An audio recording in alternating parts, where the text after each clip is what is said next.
welcome to the regular meeting of the Liars Club with four of our charter members, Larry Horvitz, Bob Crane, Harvey Coleman, and Tom Bosley. And now meet the president of the Liars Club, Bill Armstrong. Thank you. Your host, Mr. Gore.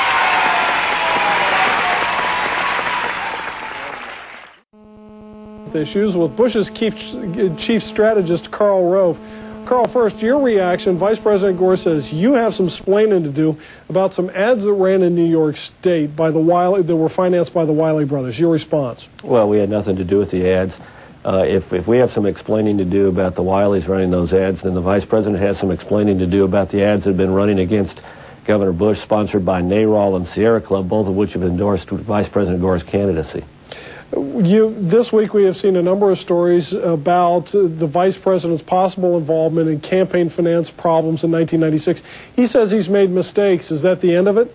No, these weren't mistakes. The Buddhist temple involved violations of the law. $55,000 in illegal contributions were funneled through that fundraiser, and the Vice President has consistently not told the truth about his involvement in that fundraiser. He first said he didn't, I have to keep a list, in fact, of all of his explanations here. Said he didn't know it was a fundraiser, despite the fact that the Secret Service knew, the staff knew, the National Security Council knew, Maria Hsu, who just went to jail, who's going to go to jail, knew, John Huang knew, Don Fowler, the DNC knew, the contributors knew. There were speeches that made about how it was a fundraiser at the event itself. The Vice President himself sent out an email acknowledging that it was a fundraiser, and yet he still says he didn't know it was a fundraiser. So, you know, the Vice President has a problem telling the truth, and it starts with this temple fundraiser, and he's made these misstatements to federal investigators, which is also a legal problem for him. These weren't mistakes. These are potential violations of the law. The same with the other instance that was brought up on Friday by the L.A. Times involving the calls that the Vice President made from the White House soliciting campaign contributions. This involves a potential violation of the federal law. Federal prosecutors recommended to the Attorney General that she appoint a special prosecutor, and we now know from a report being released 2 years after it was written that there were very strong recommendations that such a prosecutor be appointed because of the evidence that pointed to violations of the law by the Vice President. But there was no prosecutor. The Attorney General said she found no evidence. You're saying you think the Vice President broke the law and the Justice Department is not going to pursue it. Is that well, look, I mean, what we have are career prosecutors and officials of the FBI saying that there's credible evidence to have a prosecutor look into this, and evidence that the Vice President knowingly broke the law. And the Attorney General clearly applied a different standard to the Vice President, gave him preferential special treatment, requiring a higher standard of proof than she did in other instances. And look, again, the Vice President has trouble telling the truth on this. He said, first of all, that there was no controlling legal authority, that he didn't remember a meeting at which the calls were discussed, and then he remembered the meeting, but he said they did discuss the calls only in passing. Then he said, well, they discussed them maybe more in passing, but they were about raising soft money, not hard money. His own deputy chief of staff was in the meeting and told investigators that they clearly discussed the issue of making these calls and what the money was go for. So, the chief of staff at the time, Leon Panetta, talked about, and we now know, said that the Vice President was very attentive. We now know there are photographs that exist in the meeting. Let's release all the photographs. The Vice President has the authority to do this. Let's release all the photographs of the meeting and see how attentive the Vice President was.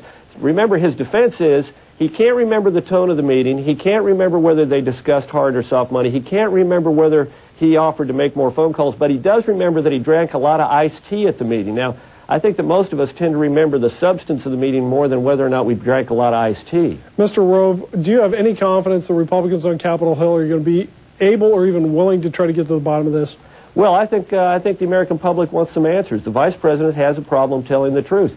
And he now says he made mistakes. Those weren't mistakes. These involve violations of the law. People are going to jail over this. 83 people have pled the Fifth Amendment in connection with these investigations.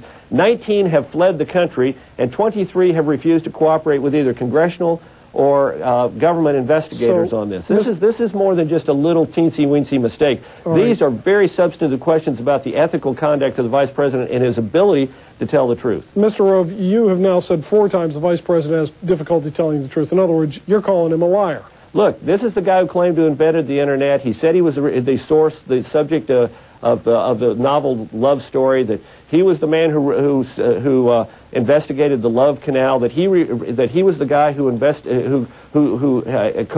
co-sponsored McCain-Feingold when Feingold didn't even come to the Senate until after he left Congress, until after Gore had left Congress.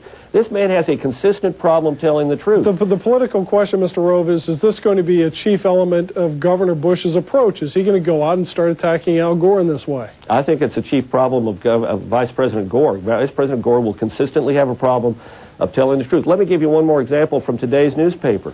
Take a look at the New York Times interview. In it, the reporters ask questions. They say, well, what about these charges raised in the last couple of days? He immediately cuts them off and says, that's old news. Later on in the interview, they say, well, what about the specific elements that were brought out on Friday? Leon Panetta, the White House chief of staff at the time, said, you were very attentive in their photographs.